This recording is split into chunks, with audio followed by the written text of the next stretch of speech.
Welcome. We're going to be doing a reverse pitch session, but I want to start out to give you a little bit of idea about innovation. Innovation is necessary. It's something that we all need that helps us get better in our lives. It's key to every advancement that you touch, that you see, that you work with every day. But it's really something that's, is rooted deeply in Hawaiian culture. An example of this is the Iolani Palace. It was shortly after being built in 1882, the king met an innovator, Thomas Edison, and a year later decided that he would put a light bulb in the palace. This sparked all sorts of innovation behind it. This chain included generating power, distributing energy, forming a utility, all of this so quickly by 1891, just 5 years later. You could imagine that somebody lit a light bulb and went all the way to there. And also in Hawaii, we're ahead of others. Back then, like now, the palace was the first to have electricity, lights, and telephone before even the White House, which is another really interesting thing. Hawaii was ahead then, and Hawaii is ahead now, charging the path to 100% renewable energy. So, and this doesn't stop there at the palace. They're also innovating. They're also using innovation. They went through a process to now install LED lighting at the palace. So clearly, that palace is a beacon for the innovation that goes on here in Hawaii. So what does it mean to innovate? Well, from Webster's, to make changes in something established, especially by introducing new methods, ideas, and products. And that's really what we're going to talk about here. We're going to hear about problems, and we're hoping people come with those solutions. So what really matters in innovation, though, to make them stick is execution. How does that happen? And what we have here today is the Elemental Accelerator. In a community, in place-based innovation, they are trying to drive and get these ideas and get these changes to move and make sure that those ideas get from the seed all the way to deployment. So with that, I'll start with introducing Aki, and she'll tell you a little bit more about the Elemental Accelerator. Thank you, Fred. So we are so excited about this panel. Fred, your remarks kind of reminded me of why are we here, to begin with, and kind of what brought me here. So picture a 5-year-old Aki-chan. That's what my family calls me. When I was 5, the Exxon Valdez oil spill happened, and kind of those images of the birds covered in oil really made an impression on me. And I told my parents at that moment, I am going to clean up oil spills when I grow up. And they said, okay, fine. And I really kind of think that we here at the Maui Energy Conference, everyone in the audience, everyone on stage, and at the Elemental Accelerator, that's exactly what we're doing now. And we're not just cleaning up oil spills, but we're actually preventing them from actually happening in the first place. So with that in mind, Elemental Accelerator is a Hawaii-grown startup accelerator, growth stage. And each year we find and fund 12 to 15 companies in energy, water, mobility, agriculture, and much more. And they're really solving the world's most challenging problems in this area. To date, we've deployed over $22 million to 63 companies and co-developed 35 demonstration projects in Hawaii and Asia Pacific. Our portfolio companies are working in all 4 counties here in Hawaii. And we're very excited that even in last year alone, we've created 55 full-time jobs in Hawaii and 10 internships. So we're starting our pipeline really, really young right now. As a growth accelerator, we help to fill the critical gap between pilot and commercialization. So what we do is we create these customized ecosystems around every single company that we work with that includes investors, partners, and peers, many of whom are you. And we really, our sweet spot is companies that are interested in scaling into new markets, and expanding their impact. And so what that means is, for example, there might be a startup based in Australia that wants to enter into the Hawaii market, so we can help them do that. Another example is a startup that has primarily only worked with military customers, and they really want to start working with utilities, and that's where we can really add value. So through the demonstration track specifically, we work closely with the companies to create and design transformational projects that accelerate their path to market, but also at the same time work closely with our community partners, like you, like everyone on the stage here, to really solve the biggest challenges in our community. And that's specifically, as Fred mentioned, what we call place-based innovation.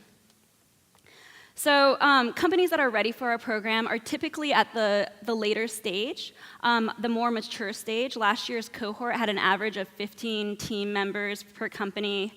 They've already raised around, a little bit, almost $3 million of outside capital, and they have an average of $780,000 in revenue. So you've seen many of our portfolio companies yesterday and today. So just to give a shout out to Tivoli, STEM, Amber Kinetics, which recently just had their groundbreaking at Campbell Industrial Park with Hawaiian Electric this past Monday, as well as Go Electric, Varentech, and Opus One. So with that, I'd like to hand it over to Fred to kind of give a brief introduction of this panel and this reverse pitch process and introduce our next speaker. Thank you, Arki. So what I really like about the Elemental Accelerator, it's in the community, engaging on real needs, and that's what we're doing here. So the idea of today is we have 5 experts from around the state that know their pain points, and they can look or need solutions in the next 12, 18 months. They want to find a way to make things better. We're streaming today's session on Elemental Accelerator's Facebook, so in addition, other people can apply to the program. You, the audience, and those tuning in through Facebook, will have the opportunity to ask panelists questions in real time. So please make sure that you already have open and ready to go Siftly, syft.ly, and the code is MEC18.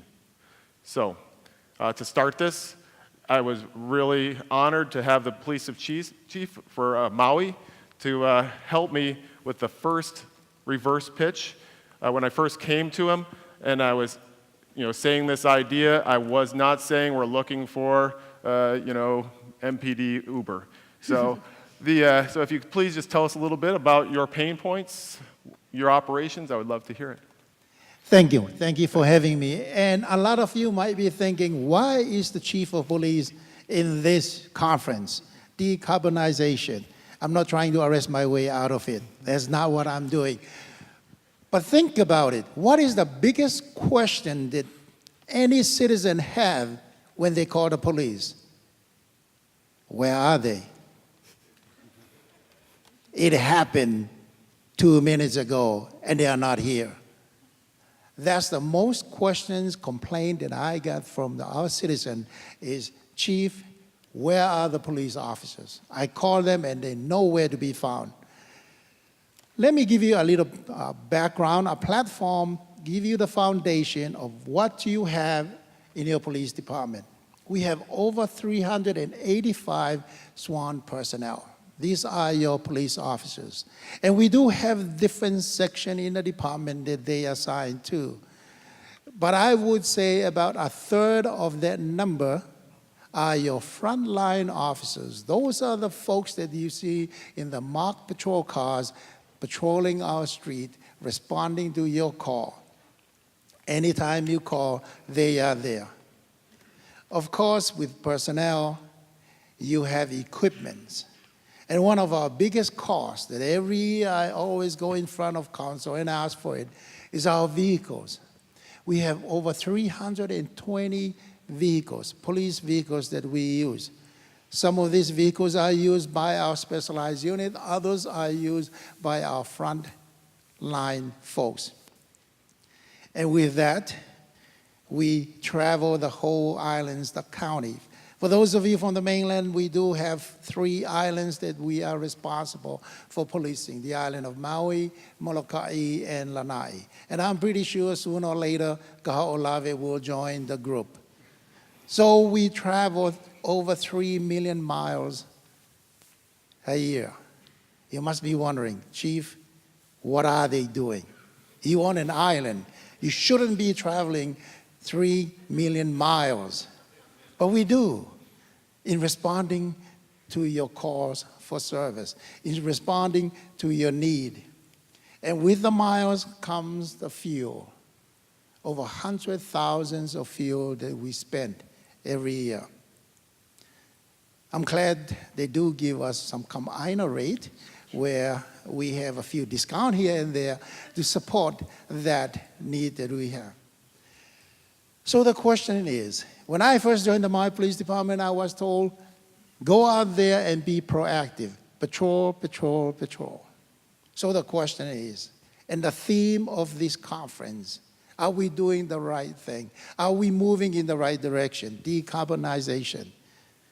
Or shall we get some kind of intelligence, artificial intelligence through data collection, that we be able to target areas that we need to deploy our personnel? Do we need to get more people? As you all know, the need of the community now has changed. I had over 149,000 calls for service. 50% of that are non-criminal in nature. And those are the calls that we need to deal with. That's the need of our community. So I challenge you, and I hope that one day, one good thing I like about this is usually everybody call me and say, Chief, this is my problem. What is the solution? Guess what? I'm telling you, this is what I got, and hopefully that you will come up with some kind of solution to it. Thank you for having me today. I hope you have a good conference.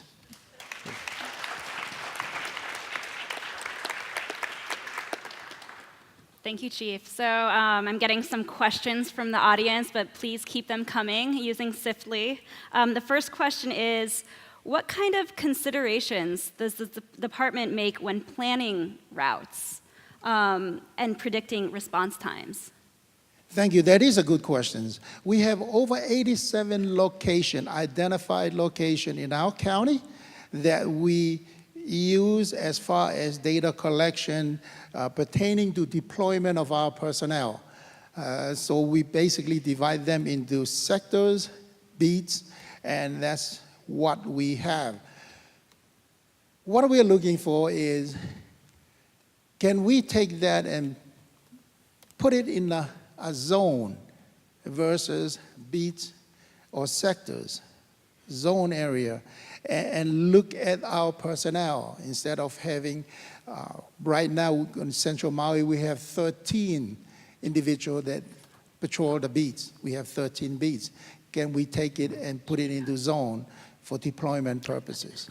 I hope that answered the questions. Yes, thank you. All right, thank you. So I'd like to, before I introduce our next reverse pitcher, there's just so much going on in transportation right now. It's really, really exciting. So the Honolulu Authority for Rapid Transportation just issued an RFI around energy efficiency and renewable energy technologies. So if you haven't seen that yet, take a look. There's also $5 million available in TAP funding, so transportation alternative funding, as well as the Volkswagen settlement funding. So I know the State Energy Office is currently seeking input in a survey that's available online, so on how to best deploy that funding. But I'm really, really excited to introduce David Rodriguez from the Hawaii Department of Transportation. He is a really unique player in a Department of Transportation. So just to give some context, my background is in transportation planning, and I've been involved in this group for a long time called Sustainable Transportation Forum, and he really spearheads and leads this effort. Across the nation, it's really unusual to see departments of transportations actually exploring how to better utilize the space, the public space that's available on a road, and really our HDOT is cutting edge in that sphere. So I'm really, really excited to introduce David Rodriguez. Thank you. Thank you. Following the chief, again, I'm with the Department of Transportation, and you can imagine what they call me for. Do you know? What do they call me for? Potholes, traffic, all those things. But yeah, a lot of it has to do with traffic. And another pain it would be safety. A lot of people don't think about that on our roadways, but we try to engineer for your safety. One thing we cannot engineer for is driver behavior.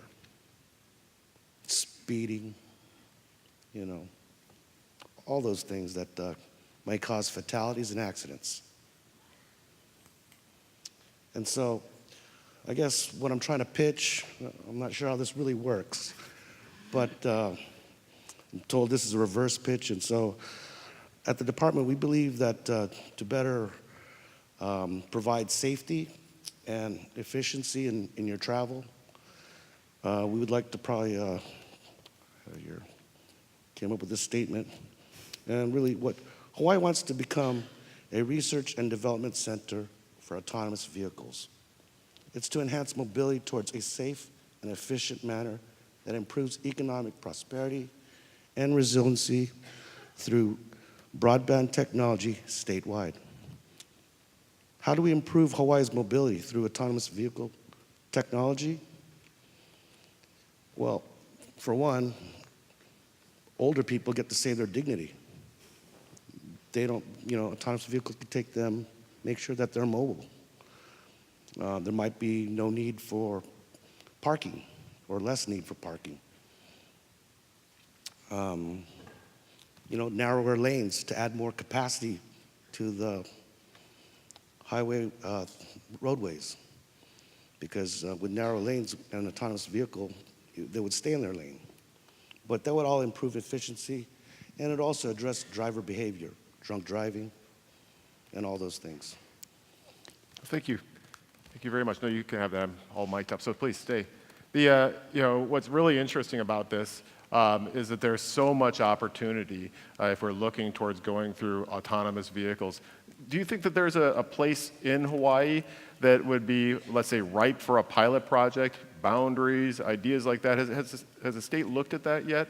Maybe Molokai. I don't want to, do anything crazy, but where would you want to do something like that as a pilot? Well, we're looking at something that's a closed system, and so there is I believe at Honolulu Airport, there's the consolidated rental car facility. You might notice back here in Maui, they have one too. The idea is just sort of like when you go to Las Vegas Airport, you get your rent-a-car at a consolidated area and you return in a consolidated area. So we're exploring a zero-emission vehicle bus system that would deploy AV technology there. Oh, that would be really interesting. So we could all get on a bus with no driver. I would like that. I ride the Maui bus. Well, culturally, I think people want to feel safe first. Maybe you'd have a dummy driver, but That'd be cool. That'd be cool. We'd start by dressing people up. Sure. So, well, great. Well, thank you very much. Please, you keep that. So I have the pleasure of introducing our next reverse pitcher, Ben Sullivan from the island of Kauai. Ben, he has a superpower. He wants a superpower to be invisible. There's no way this guy is going to ever achieve that in my mind, and I don't think he ever should. If there's anybody that's so excited about change and excited about renewable energy and being resilient and being sustainable, it absolutely, Ben, you epitomize that. Or epitomize. You're very good at that as I tie up my tongue. So please. Fred, thanks for the kind introduction. Thank you all for being here today, and Aki, thank you very much for this brief opportunity. So, there's a lot of good things going on around the state. Maui, beautiful island for sure, Tina, agree 100%. I just got to say, Kauai is the best, right? I mean, Kauai it's an amazing place. One of the things we have going on right now that relates to decarbonization is that we are really trying to figure out the ground transportation component of that. I think we've all talked a lot about the mayor's proclamation in December.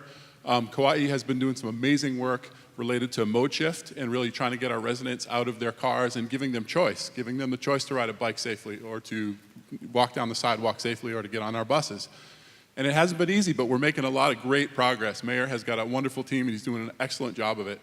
One of the things that we're really, really excited about doing in conjunction with that is bringing the visitor into that prospect. So that's been a really big challenge for us, but it's really important. And so let me run through the numbers for you a little bit. We've got about 70,000 residents on Kauai. Who's been to Kauai out in the audience? Okay, how about people who have visited? Anybody did not rent a car when you visited? So 90% of the visitors rent a car. So we got 70,000 residents. We have about 25,000 visitors. So 1 in 4 people is a visitor, and they're in a car. And we feel like that's a missed opportunity because people don't come to Hawaii to sit in traffic or to deal with all the things that comes with a car, to find a parking space, to fill up their gas. They come here for the beaches. They come here for the trails. They come here for the shopping and the nightlife, I guess, if you're on Maui. But on Kauai, it's about just this beautiful environment, right? And so the cars take away from that a little bit sometimes. So what we're looking for is help in a neighbor island environment, not a city now, and trying to find solutions that will catalyze visitor participation in alternative mobility solutions. So whether it's getting them on bikes or it's getting them walking down the sidewalk, we have a lot of the pieces. We have a wonderful bike path on the east side of Kauai that goes continuously all along the eastern coast of the island for about 7 or 8 miles. Lihui Town is about to be renovated in a big way, and there's going to be all kinds of mobility opportunities there. But we just haven't quite turned the corner with the visitors. So whatever those solutions might be, we're all for bringing them in and innovating on the island and trying to move that needle on carbon reductions, but also on all the other things that really wonderfully happen as a result. So that's the pitch.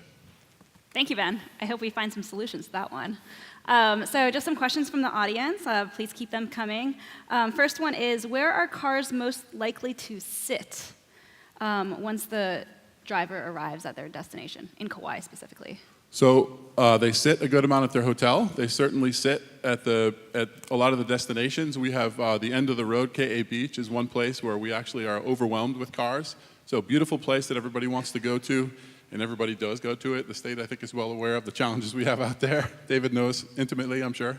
And really everywhere else. I mean, there's just parking everywhere. There's sitting in traffic. So there's some of the places they sit. Great. And then a second question is, let's say we go, if there's some kind of alternative to rental cars, is there an existing payment system that might be available, or would that kind of have to be figured out brand new? Payment system, you got to get me a little closer. Payment for rental cars.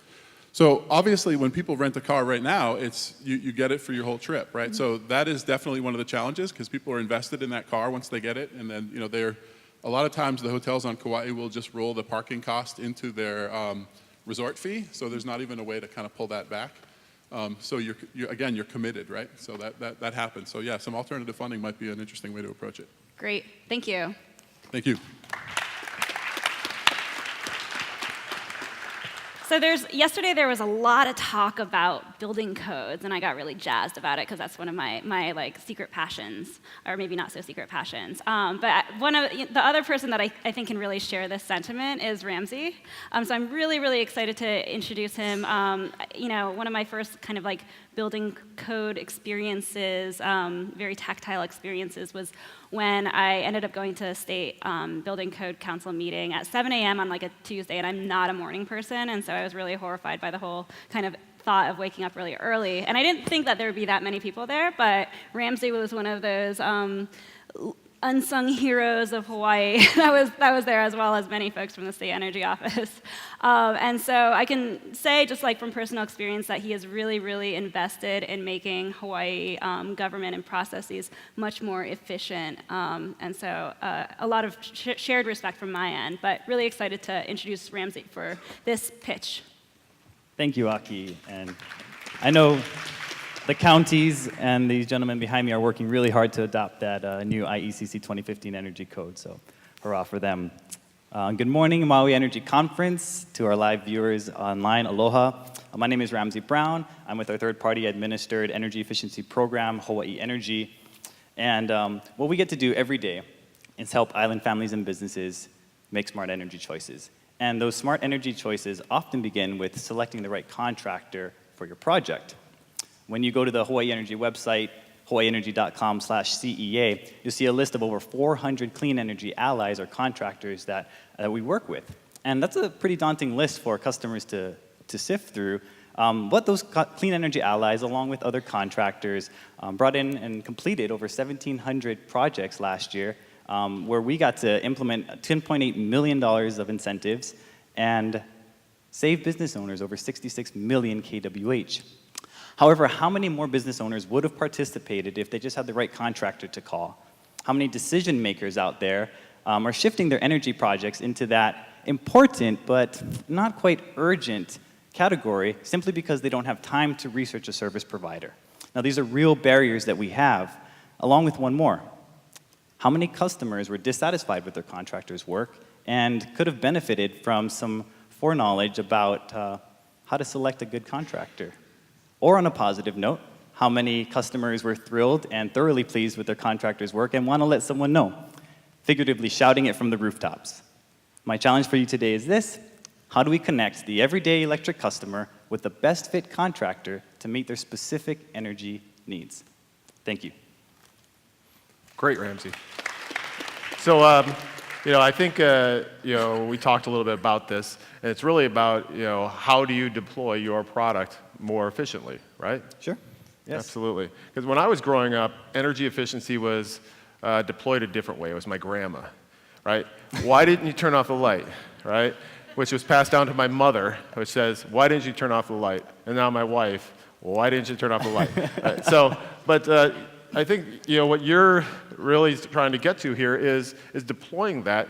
A lot of people that I've met on Maui didn't even know this exists. It's amazing, Yes. right? And there's so many opportunities for small businesses, and I know you guys get out there and pound the ground, Right. but the new small business that starts up wants to get in there, wants to do it cheaply. They can get rebates, have low energy costs, lighting in so many places. So tell me more, what do you see as sort of the best fit contractor to, how would you think the best fit contractor should be selected? Sure. Yeah. Sure, I think it, similar to the way you learn to turn off lights, it's word of mouth. And, we all enjoy word of mouth recommendations for restaurants because we know it's going to be a quality selection. So quality is really important. Reputation is important. Perhaps the number of clean energy projects that they've completed recently. So kind of a data point for the customer to look at. And maybe one more would be how active is the customer or the contractor that a customer is looking into? How active are they in that field of needs, maybe specifically lighting or specifically air conditioning, and how knowledgeable might they be? Great. I think there's so much opportunity in energy efficiency, as you know well. Some of the other things, when I look at energy efficiency, it seems like there's an opportunity for other business models to get into this, where a services contract, may even be able to play in, or where we need to see demand. I think someone was speaking yesterday about the demand side of that versus the energy efficiency, and one eating the other. Well, the reality is the management of all that together seems like another ripe opportunity that you guys could channel. Sure. Yeah, it's definitely one of our transformational efforts is educating the customers. We want to really connect the customer with the right contractor and have them sit down for that conversation to do more than just enhance their lighting, but to go and look at some of the deeper energy retrofits that they can do. So that's a conversation that we're beginning, but again, the challenge would be how do we get the customer, what kind of mechanism do we have to connect the customer and the contractor to have those conversations outside of what our staff can already provide. Great. Well, thank you very much. Thanks, Fred. Yeah. So next we have Rocky Mold from the City and County of Honolulu. Please come on up. I think if you could tell us right beforehand a little bit about yourself. Hello, everybody. Good morning. Welcome, online viewers. My name is Rocky Mold. I am the Energy Program Manager for the City and County of Honolulu's newly established Office of Climate Change, Sustainability, and Resiliency. I could not say that. I had no ability to do that. That's too long for me. I really appreciate you doing it, because that's like a superpower also. We're also known as CCSR, so if you see that new acronym in the alphabet soup of acronyms out there, hopefully you'll recognize it now. Well, please, go ahead. So as the newly established Office of Climate Change, Sustainability, and Resiliency, we're basically tasked with implementing the Paris Climate Agreement for our mayor, Mayor Caldwell, and the four mayors of Hawaii, as well as the state, have committed to staying in the Paris Climate Accord. Also, it's my job to help improve city operations by making them more efficient and clean. And then we're also developing a resilience strategy. And as Hurricane Maria so dramatically demonstrated, resilience for islands is really, really important, and it can be devastating to the people of an island if your infrastructure goes down. As we're developing our resilience strategy and developing a climate action and adaptation plan, we're looking for ways to get visibility into our critical infrastructure across the island, figuring out the nature, the level of risk, and the location of those risks. So how can we, as a municipality, have visibility and actionable insights into our critical infrastructure? Great, thank you. So kind of keep the questions rolling. One first one is, I guess this is a question that I think a lot of people might have, but how does the city and county currently kind of like aggregate the utility bills like across the county? So we're working with the utility right now, and our contract or manager over there to develop that. And so right now it's currently handled at our budget of fiscal services, Department of Fiscal Services. So, but that's something that I'm tasked with helping us sort of organize and get going. Yeah. Great, thank you. And then a second question is, are there currently any publicly available GIS maps of areas impacted by climate change? Right, so part of the charter that created us was in last October, or November 2016, was the creation of a climate change commission. But also there is a state climate change commission that came up with a sea level rise report. And so you can go online, look it up. I forget exactly what the website is, but there is a GIS map out there that shows some of the impacts of a 3.2-foot increase in sea level. Right. Okay. Great, thank you. Okay, so let's give a round of applause first to like all of our panelists. This is kind of a new idea that Fred and I kind of brainstormed together. So they're really kind of like on the leading edge of reverse pitching. So innovators in themselves just by participating in this. We want to open the Q&A to all of the panelists because I think that there were a lot of kind of cross-cutting themes. The nexus of transportation and hospitality, I thought that was really fascinating. So the nexus of safety and security and transportation. And so I just want to kind of like open the opportunity to ask questions to the panelists that are cross-cutting. So Fred, I'll hand it over to Fred. I think one of the first ones, of course, I think that cuts across all of this is that we could take on electric vehicles. And I think that solution is going to come, yes or yes. And what many of you have been asking here is I want more. I want something different. And so let's start with the chief, since you went first and you've been out of the game a little bit here. So one of the questions I have is to talk a little bit more about the idea when you were saying you have 140,000 calls per year. You deploy that service the same way right now on the vehicle. It cuts to transportation. You have a use of the road. Do you see something different? Is there ways around the world that others are interfacing their services as a police department to cut down that number of calls or cut down the number of deployments per call? Thank you, Fred. Looking at what's going on nationwide, a lot of departments had implemented the officers on the beat. remember when we were young, usually you have a Officer Joe hanging out at the corner, help you cross the street and things like that. And then we move on to vehicles, where we put police officers in vehicles, and then comes the air conditioners, and then they drive by, you wave at them, you need help, they wave back at you, and they move on. So how can we address those needs? As I mentioned earlier in my presentation, over 149,000 calls for services. Half of that was non-criminal in nature.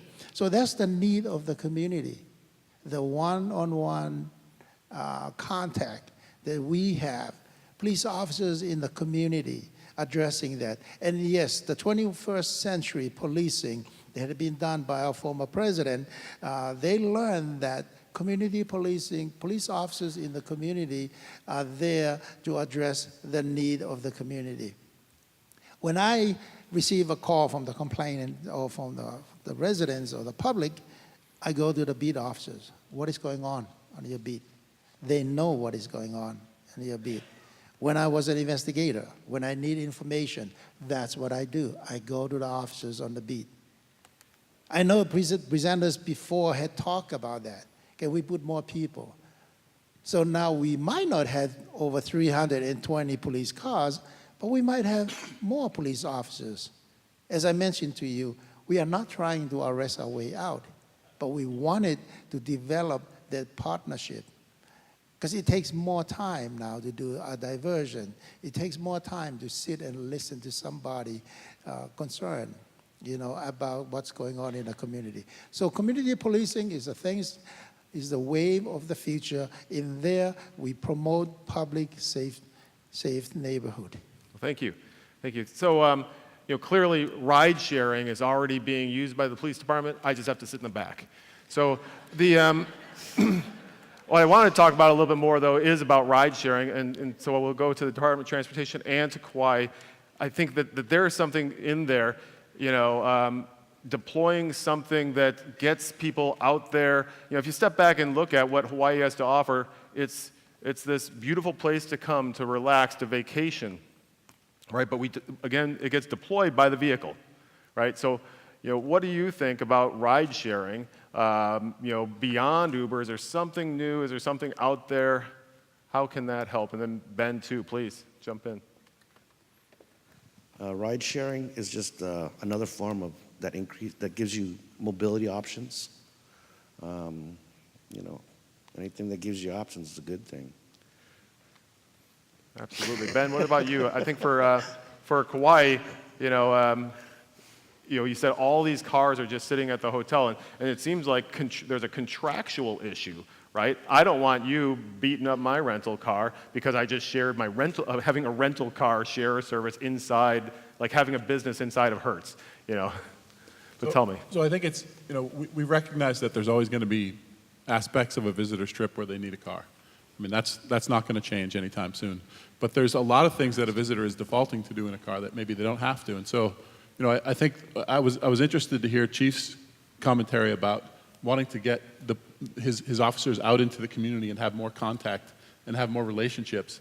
And I think interestingly with visitors, visitors want that as well, and maybe even residents, because one of the things we find, and HDA has data on, what is the perception of residents relative to visitors and the benefits of the industry versus I'll call it the pain of the industry, and they survey that. The data that I recall was in 2010, people said, 80% of people said there's more benefit than there is detriment, and in 2015, that number went down to 66%.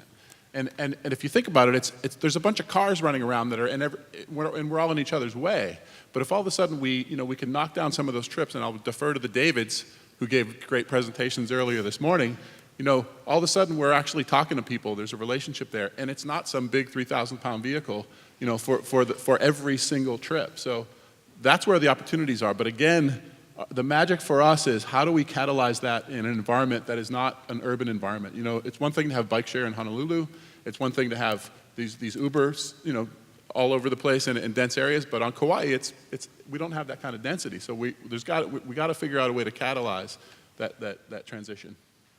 Great, thank you. So we have about 5 minutes left. So just in the last 2 minutes before the end. I want to just ask one question around data. So yesterday, Don had made a comment about open data and access to data, and I think that's something that's on everyone's mind right now, as well as very relevant to the pitches that you all provided. I'm curious what data is available, or can you kind of speak to open data policy or data policy, kind of what is important to your individual organizations?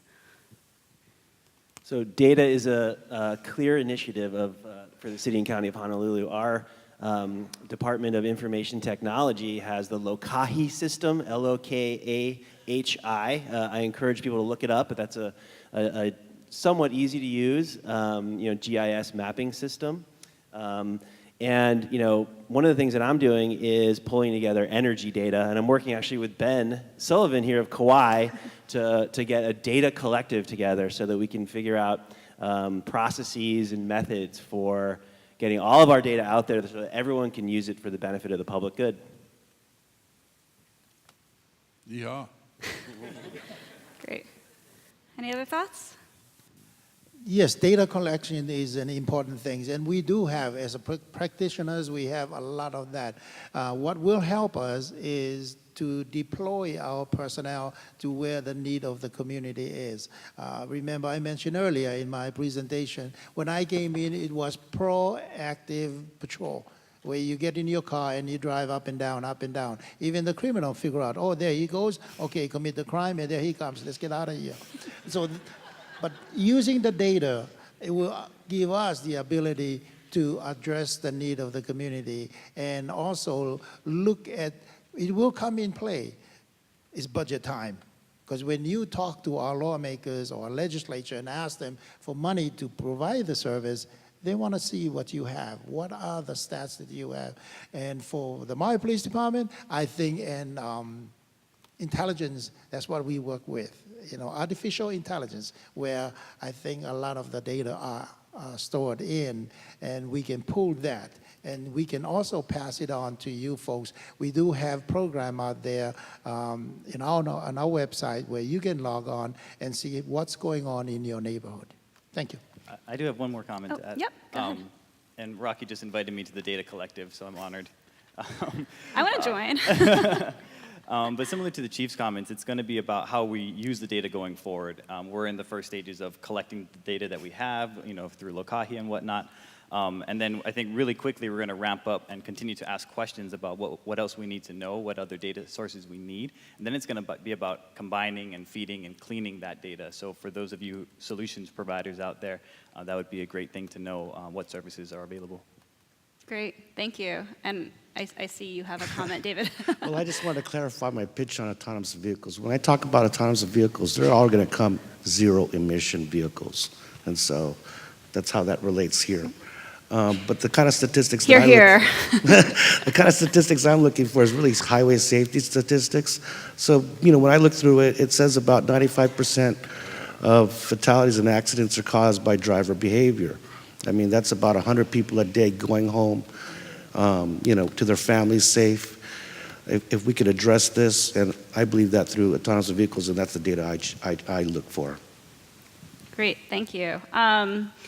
So I want to thank our outstanding panelists, as well as my phenomenal co-moderator, and the Elemental Accelerator team, so Marie Whitney, who this really wouldn't have happened without them, Dawn, Sarah, Dana, who's going to be answering questions for those of you online for the next hour.